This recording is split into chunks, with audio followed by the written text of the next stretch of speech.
If you're thinking about traveling internationally this summer, there's a chance you have heard stories like these.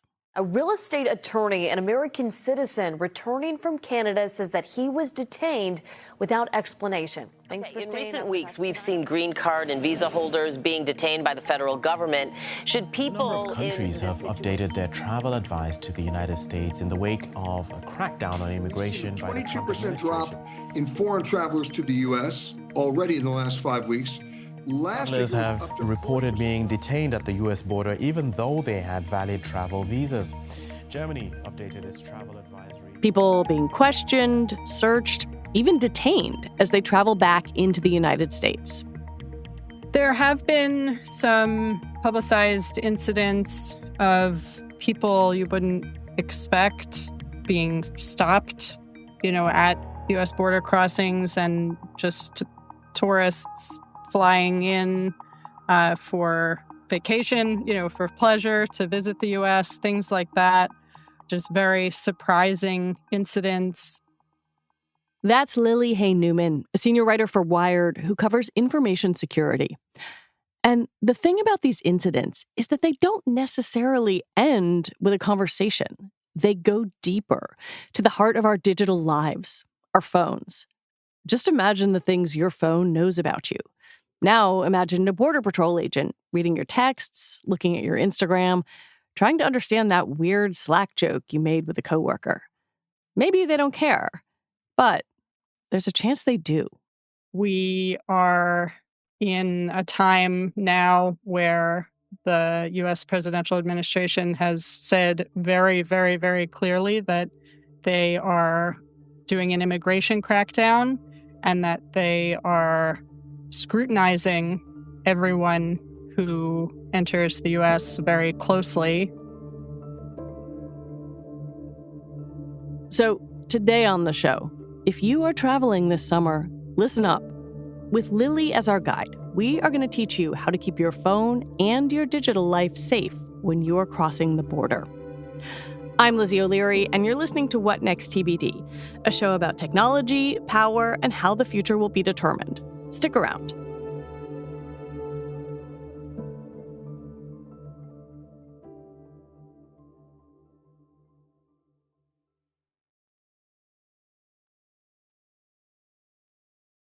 Lily recently wrote a guide for travelers on how to keep your phone safe when you cross the border. And that could mean a land border or getting off a plane in the United States. It's important to understand, first of all, that law enforcement has different types of powers at both physical U.S. borders and places like airports than they do in the rest of the country. And particularly, Customs and Border Protection has the power to search you, your devices, and sort of take you aside for interrogation, things like that, without a warrant. Like, they can just say, we want to search your phone. And people do have the ability to decline a search like this, but that can have consequences, right? It's not just like, oh, okay, never mind, you can go right through. Those powers mean that people just need to be aware that this isn't the same situation as walking around in a U.S. city on a regular day with regular expectations. There is a lot more that can happen very quickly without a warrant. What can they do? Like, if they say, hey, hand over your phone. Is this superficial? Is it like a deep digital search? What can they do? Conceptually, in terms of thinking about what could happen and how you might want to protect yourself, I sort of think of it in two buckets, and there are kind of two types of things they could do. They could do a superficial search where they're just kind of flipping, this is a person, an agent, just taking a cursory look, flipping through. Maybe they go into, let's say, your text messages or a messaging app that you use and search certain keywords. Just a little bit of tap looking around. But the other thing they could do is like a much more invasive, involved inspection of your device, offloading data, taking an entire image of your device, forensic assessments. They could go really deep into your digital life. If you're an American citizen, coming home in an airport and CBP wants to look at your phone, do you have to give it to them? U.S. citizens and green card holders can decline a digital search, or a search of devices, and cannot be deported for doing so. But the fact is, it could arouse suspicion. It could lead to further detainment or interrogation, which is not to say that people, shouldn't be aware of that, right? If they're U.S. citizens or green card holders, it's just to speak realistically about, what that could entail if you do decline. And then U.S.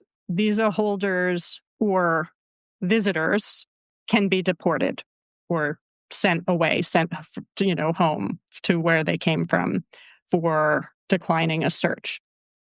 You talked a little bit about the physical versus deep dive digital searching. How much has the tech changed in terms of what CBP can do digitally? I would imagine that that's very different than it was even 5 or 10 years ago. Yeah, I would say that that's true.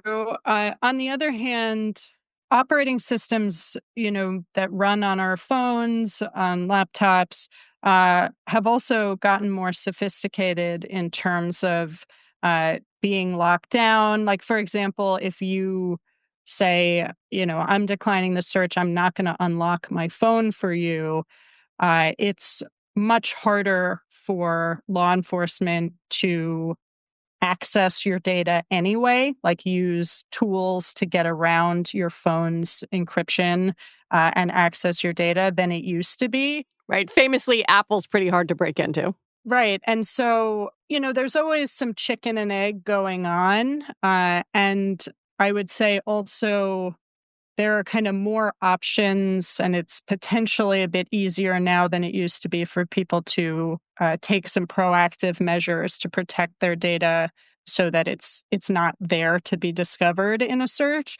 So there's sort of pros and cons, but certainly as all of this has kind of matured and just the concept of CBP searching devices at the border has been out there, and as they've been doing more and more of this, they've also honed their methods essentially and kind of streamlined the process. So yeah, I think you're totally correct, and people should be aware.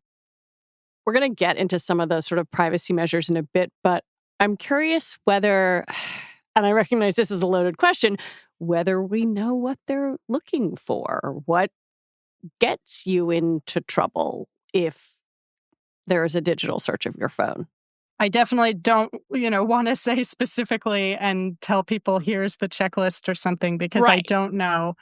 And I'll say, as is always the case, probably the biggest point of context is who you are, how you look, your religion, your political beliefs, profiling characteristics. Unfortunately, that's sort of the reality of policing in the U.S. in general, a lot of times. And with CBP searches, I think people just need to understand their own context in thinking about the degree to which they might be targeted and what agents might be looking for.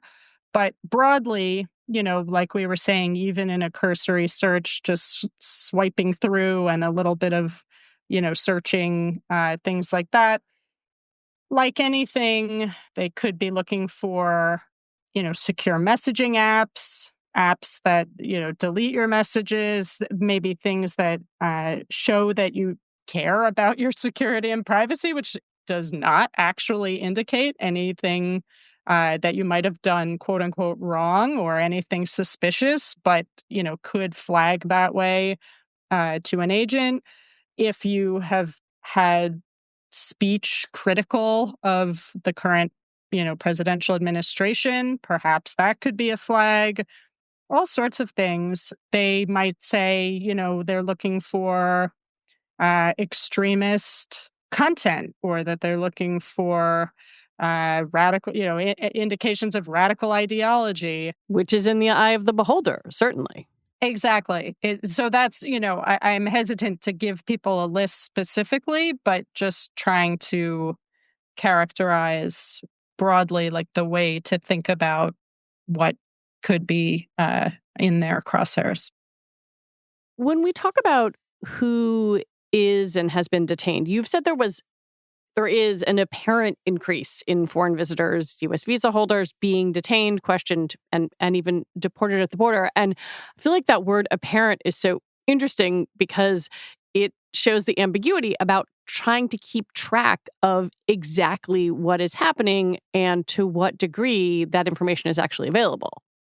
One thing I can say is that CBP does publish some data about phone searches that hasn't shown like a marked increase yet, but the data is published on a delay and more may emerge.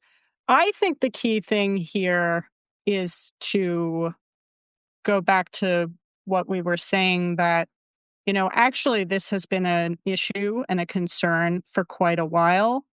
And device searches are extremely invasive because our digital lives are so deeply entwined with our physical lives.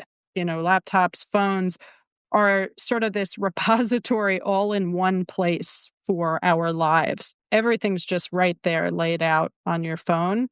And so I think just the fact that these searches are possible has been a potential privacy concern for people all along, and, an issue for quite a while.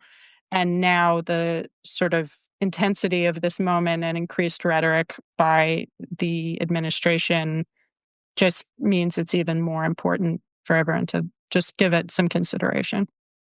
Yeah, I'm sort of trying to figure out what that would look like plotted on a curve.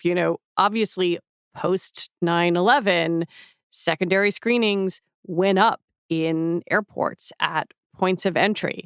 You talk to people about flying while brown, and they will tell you all of those stories. Is there a way to parse out whether there has been an actual increase now? Or is it still, as you say, we've got lagging data and anecdata, and it's hard to get a more complete picture?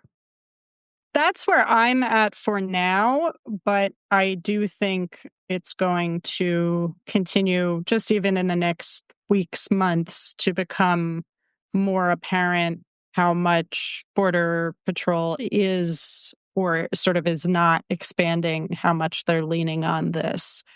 It's just a situation where the administration is pursuing so many different projects and initiatives simultaneously, and law enforcement and, different divisions of law enforcement are just sort of working on so many different administration priorities that it's kind of takes time to see like which techniques, which methods they're going to be leaning on most heavily. When we come back, is it time to get a burner phone for travel?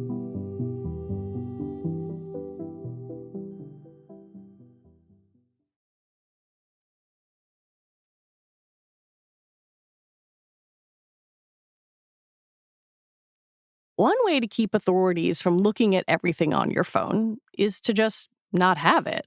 Or rather, to have a backup device that you use just for travel.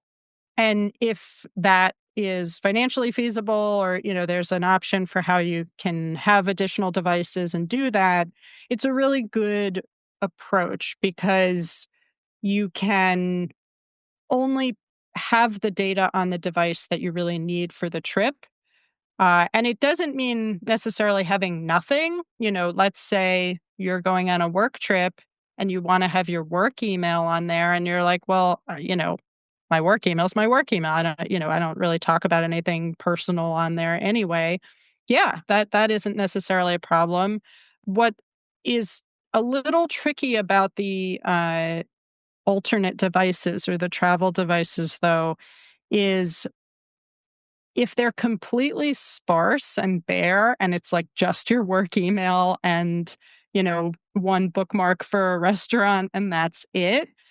If someone were to do that cursory look that we were talking about, just a preliminary flip through of the phone, they would say, this isn't your phone. Like, this isn't your real device. Where's all your stuff?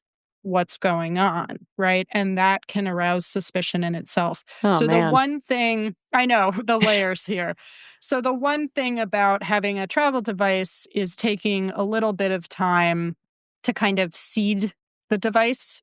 People sometimes call it or populate it with, like, if you have a Finsta that's just your, cooking and your dog or something, or some photos from your last trip, or, just some stuff there. Sometimes people will suggest using the device for just a few days before you leave. So there's recent text messages, things like that.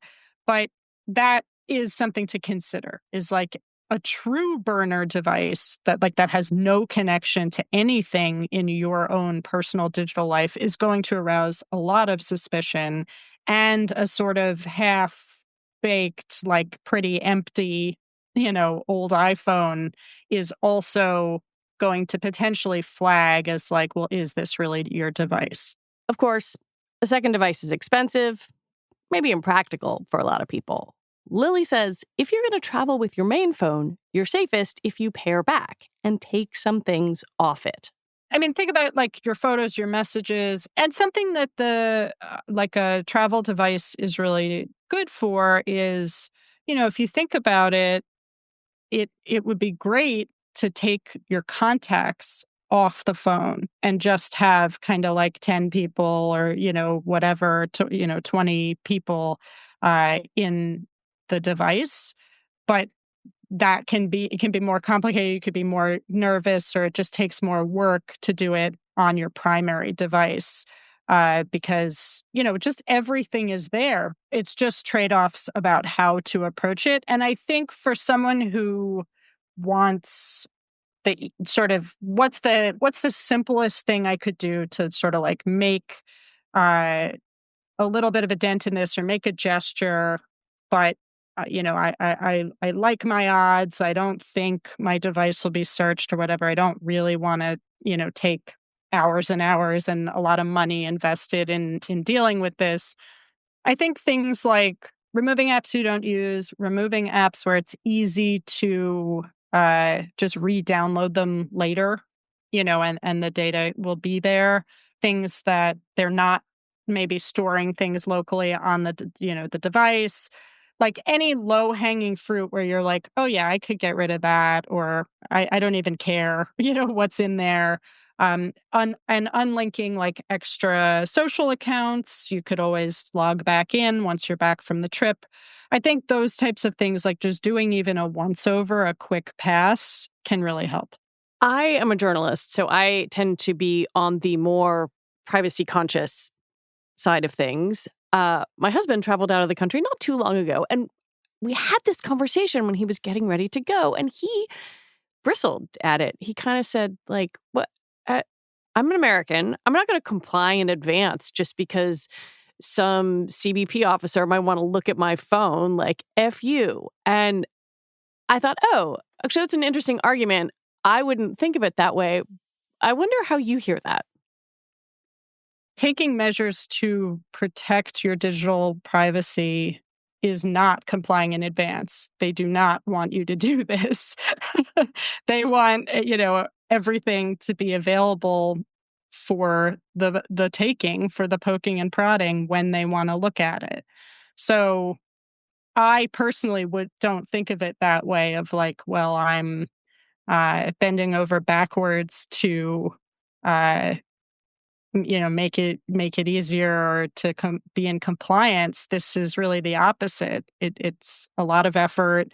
It's annoying. You're trying to get ready for a trip, and then you're like, oh man, I didn't even think about my phone. Now I'm going to stay up late, like taking apps off my phone. But, that's because it's a proactive measure to protect things you hold dear. Is it possible to know how much of this is a product of the Trump administration, or have we been creeping inevitably toward this place ever since our phones became such an integral part of our lives? And is this here to stay? I would say it's the latter. There is sort of a slippery slope, and at least in the US, we have been creeping closer and closer, to these dystopian worst case scenarios. But I also want to say that is not inevitable inherently in these technologies or any technologies, I don't think. I think it is possible to construct a society that cares about privacy as a fundamental human right and is willing to grapple with the admittedly very challenging tensions between the public good and the personal right to privacy. When in those gray areas or conflicting areas, it's difficult. There aren't easy answers, but I think it is not inevitable to completely disregard and cast aside personal privacy, even in digital technologies. There are people who will listen to this who have never had an issue at the border coming in and out of an airport, maybe because they're white, they're cis, they don't kind of flag in the system. And I think some of those people are, for the first time, paying attention to this issue. Why should they care now? Why should they listen to this advice? People often say in general about digital privacy, well, I have nothing to hide, right? And, in terms of anything, but certainly concerns at the U.S. border, I have nothing to hide, right? I haven't done anything wrong. I'm a U.S. citizen. There's no reason that, a search of my phone would produce any evidence to the contrary. But we don't know what we may want to hide later, as, the goalposts move or, the field changes or whatever we want to call it. Things that we thought were totally fine can be to our detriment or can even become illegal. And so it's just one of these situations where you can't do it after the fact. There's a time when you can take some action, and then there's a time when it's too late and you can't. Lily Hay Newman, as always, it is great to get to talk to you. Thanks for coming on. Thanks for having me. Stay safe out there, everyone. And that is it for our show today. What Next TBD is produced by Patrick Fort and Shayna Roth. Our show is edited by Evan Campbell. Slate is run by Hillary Fry, and TBD is part of the larger What Next family. And if you like what you heard, the number one way to support our independent journalism is to join Slate Plus. You get all your Slate podcasts ad-free, including this one, as well as access to exclusive bonus content. Just head on over to slate.com/whatnextplus to sign up. All right, we'll be back next week with more episodes. I'm Lizzie O'Leary. Thanks so much for listening.